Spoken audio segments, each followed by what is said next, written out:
ಹೇಳಲಿಕ್ಕೆ ಬಯಸ್ತೇನೆ.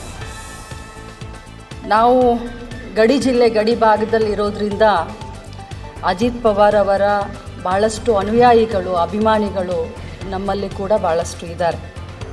ಈಗ ತಾನೇ ಹಿರಿಯರೆಲ್ಲ ಮಾತನಾಡಿದ ಹಾಗೆ ಅವರು ಭಾಳಷ್ಟು ಪೆರಡು ನೀರಾವರಿ ಮಂತ್ರಿಯಾಗಿ, ಗ್ರಾಮೀಣಾಭಿವೃದ್ಧಿ ಮಂತ್ರಿಯಾಗಿ, ಇಂಡಸ್ಟ್ರಿಯಲ್ ಮಂತ್ರಿಯಾಗಿ ಮಹಾರಾಷ್ಟ್ರ ಬೆಳಿಲಿಕ್ಕೆ ಅವ್ರದ್ದೇ ಆದಂಥ ಕೊಡುಗೆಯನ್ನು ಅವರು ಕೊಟ್ಟಿದ್ದರು.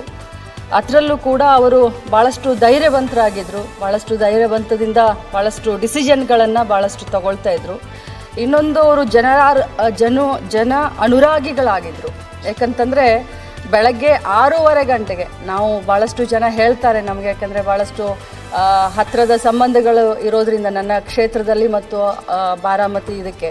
ಸೊ ಬೆಳಗ್ಗೆ 6:30ಗೆ ಜನರನ್ನು ಭೇಟಿಯಾಗಲಿಕ್ಕೆ ಶುರು ಮಾಡ್ತಾಯಿದ್ರು. ಯಾವುದೇ ಒಬ್ಬ ರಾಜಕಾರಣಿ ಸಾಮಾಜಿಕ ಬದ್ಧತೆ ಕಾಳಜಿ ಇದ್ದಂಥವರು ತನ್ನ ಕ್ಷೇತ್ರದಿಂದ ಆಗಿರ್ಬೋದು ಅಥವಾ ಇಡೀ ರಾಜ್ಯದಿಂದ ಬರುವಂಥ ಜನ 6:30ಗೆ, ಇವತ್ತು ಅಜಿತ್ ಪವಾರ್ ಅವ್ರನ್ನ ಭೇಟಿ ಆಗಬೇಕು ಅಂತಂದರೆ ಅವರು 5:30ಗೆ ಹೋಗ್ತಾಯಿದ್ರು. 6 ಗಂಟೆ ವಾಕಿಂಗ್ನಿಂದ ಶುರು ಮಾಡ್ತಾಯಿದ್ರು. ಜನರ ಬಗ್ಗೆ ಅಷ್ಟೊಂದು ಕಾಳಜಿಯನ್ನು ತಗೊಳ್ತಾ ಇರುವಂಥ ಇಂಥ ಒಬ್ಬ ಮುತ್ಸದ್ದಿ ರಾಜಕಾರಣಿ. ಕೊನೆಯ ರಾಜಕೀಯ ದಿನಗಳಲ್ಲಿ ಅವ್ರಿಗೆಲ್ಲ ಏನಾಯಿತು, ಎಷ್ಟು ಕಷ್ಟ ಅನುಭವಿಸಿದ್ರು, ಏನೆಲ್ಲ ಅವ್ರ ಮೇಲೆ ಚಾರ್ಜಸ್ ಆಯಿತು, ಯಾವ ರೀತಿ ರಾಜಕೀಯ ಬದಲಾವಣೆಯ ಸಂದರ್ಭದಲ್ಲಿ ಏನೆಲ್ಲ ರಾಜಕಾರಣ ಆಯಿತು ಅನ್ನೋದು ತಮಗೂ ಎಲ್ಲ ಗೊತ್ತು, ನಮಗೂ ಎಲ್ಲರಿಗೂ ಗೊತ್ತು. ಬಟ್ ಅವರು ಈ ರೀತಿ ಇವತ್ತು ಬೆಳಗ್ಗೆ ದುರ್ಘಟನೆಯಲ್ಲಿ ತೀರ್ಕೊಂಡಿದ್ದಾರೆ ಅಂತ ಹೇಳಿದಾಗ ನಿಜವಾಗ್ಲೂ ನನಗೆ ಆಗಲಿ ಅವರ ಅಭಿಮಾನಿಗಳಿಗೆ ನಂಬಲಿಕ್ಕೆ ಆಗಲಿಲ್ಲ.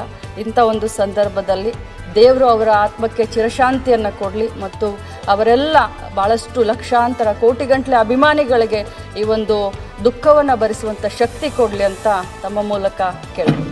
ಲಕ್ಷ್ಮಣ್ ಸರ್.